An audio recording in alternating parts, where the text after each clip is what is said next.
বন্ধুরা, এঁচোড়ের তো অনেক রকম পদ খেয়েছো নিশ্চয়ই। আজকে তোমাদের শেয়ার করছি এঁচোড়ের পরোটা।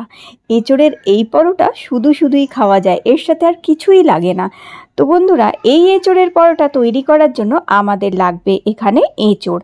তো দেখো, এখানে আমি এঁচোড় নিয়ে নিয়েছি, আর মোটামুটি একটা মাঝারি সাইজের এঁচোড় নিয়েছি।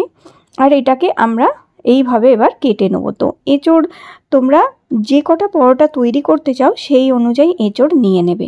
মোটামুটি এইরকম মাঝারি সাইজের একটা এঁচোড় হলে 10-12টা মতন পরোটা তৈরি করে নিতে পারবে।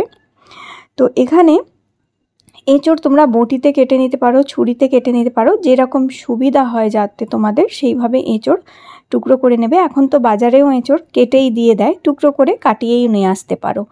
এবার একটি বাটির মধ্যে জল নিয়ে নেবে। একটি বাটিতে জল দিয়ে তার মধ্যে দেবো আমি নুন, আর দেব অল্প একটুখানি হলুদের গুঁড়ো। তো এই নুন আর হলুদের গুঁড়ো দিয়ে এই জলের মধ্যে এঁচোড়গুলো সব আমরা দিয়ে দেবো।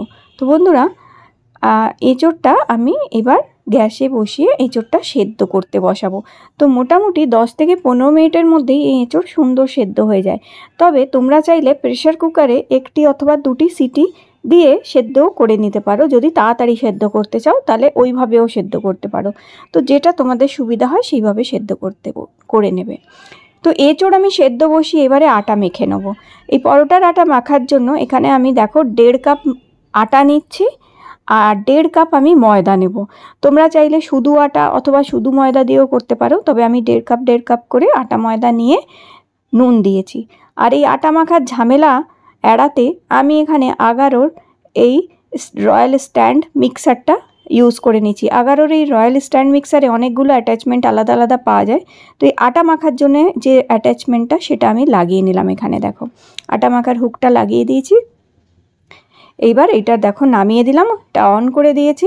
এবার অল্প আগে একটু নুনটা মিশিয়ে নিলাম, তারপর অল্প অল্প করে জল দিয়ে এই আটাটা মাখবো। তো এটাতে আটা যখন মাখবে খুব অল্প পরিমাণ জল দেবে।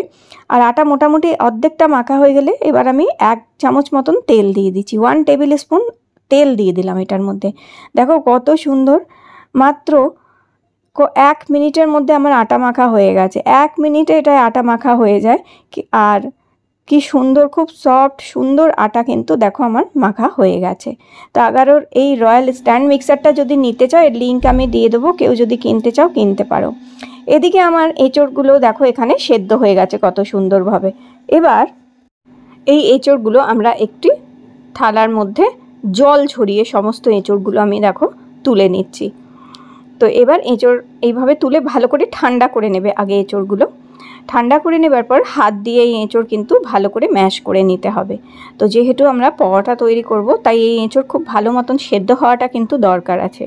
তাই তোমরা বাটিতে অথবা প্রেশার কুকারে যেতেই সুবিধা হয় সেদ্ধ করে নেবে। তো দেখো, হাত দিয়ে ম্যাশ করে নিয়েছি আমি সমস্ত এঁচোড়টাকে। এরপর 1 চামচ আদা বাটা দেবো এই এঁচোড় মাখাটার মধ্যে। তারপর ভাজা জিরের গুঁড়ো দিয়ে দেবো একটু, আর এরপর দেবো এর মধ্যে শুকনো লঙ্কার গুঁড়ো, আর এরপর এর মধ্যে দিয়ে দেবো আমরা একটু গরম মশলার গুঁড়ো। তো এইভাবে এই মশলাগুলো এর মধ্যে দিয়ে দেবে। আর দেবে চিনি, যেহেতু এঁচোড় তাই একটু চিনি দিলে এর স্বাদটা অনেক বেশি ভালো হবে। আর দেবো এখানে আমি ঘি 1 চামচ। তো বন্ধুরা, এখানে নুন দেওয়া হবে না, যেহেতু নুন আর হলুদ দিয়ে এঁচোড় আগেই আমরা সেদ্ধ করেছিলাম। তো এঁচোড়ের মধ্যে নুন কিন্তু অলরেডি হয়ে গেছে, তাই নুনটা আর দেবে না। তবে তোমরা একটু মুখে দিয়ে দেখতে পারো, যদি মনে হয় নুনের প্রয়োজন আছে একটু দিতে পারো। এবার আমি দিয়ে দিচ্ছি 1 বড় চামচ ছাতু। যদি ছাতু না থাকে সেই ক্ষেত্রে 1 চামচ আটা একটু ভেজে নিয়ে দেবে। শুকনো খোলায় আটাটা একটু নেড়ে নিয়ে দিতে পারো। বেসন থাকলে 1 চামচ বেসন একটু শুকনো খোলায় নেড়ে নিয়ে দেবে, কাঁচা দেবে না। আর ছাতু থাকলে ডাইরেক্ট ছাতুটাই তোমরা দিয়ে দিতে পারো, কারণ ছাতুটা ভাজা ছোলার ছাতু হয় সেই কারণে। তো এখানে আমি ছাতু দিয়ে দিয়েছি। ছাতুটা ভালো করে দিয়ে এবার ভালো করে এটাকে মিশিয়ে নিতে হবে।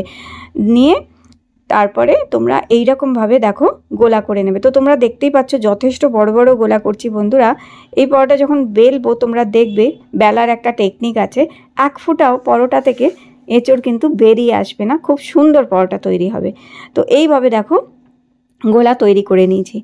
আর এইবার আটার যে লেচিটা নেবে, এই পুরের লেচির থেকে একটু বড় লেচি নেবে সামান্য। এইবার শুকনো আটা দিয়ে এইরকমভাবে বাটি তৈরি করবে। দেখো যেভাবে আমি বাটি তৈরি করে নিলাম, নিয়ে এবার একটু শুকনো আটা লাগিয়ে নেবে। শুকনো আটা অবশ্যই লাগাবে। শুকনো আটা লাগিয়ে এইভাবে মুড়ে নেবে মুখটা। এইভাবে মুখটা খুব ভালো করে মুড়ে নেবার পর হাত দিয়ে আগে তোমাদের এটা কিন্তু ছড়াতে হবে। এই লেচি, পুর ভরা লেচি কখনোই ডাইরেক্ট বেলুন দিয়ে কিন্তু বেলবে না, তাহলেই ফেটে বেরিয়ে যাবে। আগে হাত দিয়ে সমানভাবে চারিদিকে চেপে চেপে একটু এটাকে ছড়িয়ে দেবে পুরটা। তারপরে খুব আলগা করে একটুখানি বেলে নেবে, বেশি বেলবে না। আর খুব আলগা করে ধারের দিকে চাপ দিয়ে দিয়ে বেলে নিলেই এই পরোটা এত সুন্দর তৈরি হয়, এক ফোঁটাও পুর কোথাও থেকে বেরোবে না, এবং পুরে ঠাসা এই পরোটা কিন্তু। তো দেখো এইবার কি করবে, চাটু গরম করে নিয়ে পরোটার দুই পিঠ একটু দাগ ধরিয়ে নেবে। তারপরে তেল ঘি যেটা দিয়েই তোমরা ভাজতে চাও এটাকে ভেজে নিতে পারো। তো এইভাবে দেখো তেল আর ঘি মাখিয়ে নিলাম। এবার একদিকে চাপ দেবে, আস্তে আস্তে দেখবে পরোটা ফুলে উঠেছে। ঠিক এই রকম প্রতিটা পরোটা তোমাদের কিন্তু ফুলে উঠবে। ঠিক যেই টেকনিকে আমি আজকে তোমাদের পুর ভরা এবং বেলা সব বলে দিলাম, ঠিক ওইভাবে যদি করো এক ফোঁটাও পুর বেরিয়ে আসবে না। আর এইরকম ফোলা ফোলা পরোটা, এঁচোড়ের পরোটা কিন্তু তোমাদের রেডি হয়ে যাবে। তো দুই দিকে খুব সুন্দরভাবে কিন্তু দাগ ধরিয়ে নেবে। এইভাবে দেখো দুই দিকে কত সুন্দরভাবে আমি কিন্তু পরোটায় দাগ ধরিয়ে নিয়েছি।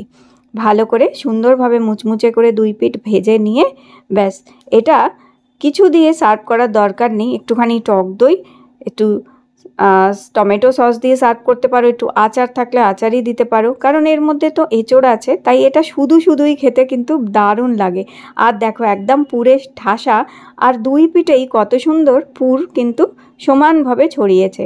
তো বন্ধুরা, এই এঁচোড়ের পরোটা একদিন হলেও খেয়ে দেখো, দারুণ লাগবে। ঠিক যেই পদ্ধতিতে যেভাবে বললাম ওইভাবে দিয়েই করতে পারো। আর হ্যাঁ, মশলা তোমরা পছন্দ অনুযায়ী নিজেদের চয়েসের মশলাও দিতে পারো। এটা তো আমি নিরামিষ দেখালাম, তোমরা চাইলে আদা রসুন বাটা পেঁয়াজ দিয়েও কিন্তু এই এঁচোড়ের পরোটা করতে পারো। তো আমি সম্পূর্ণ নিরামিষ এঁচোড়ের পরোটা তোমাদের শেয়ার করলাম। একবার হলেও খেয়ে দেখো, দুর্দান্ত লাগবে। তাহলে আজকের এই এঁচোড়ের পরোটা তোমাদের যদি ভালো লেগে থাকে লাইক দেবে, আর চ্যানেলটি সাবস্ক্রাইব করে রাখবে। আবার দেখা করব তোমাদের সাথে নতুন একটি রেসিপি নিয়ে।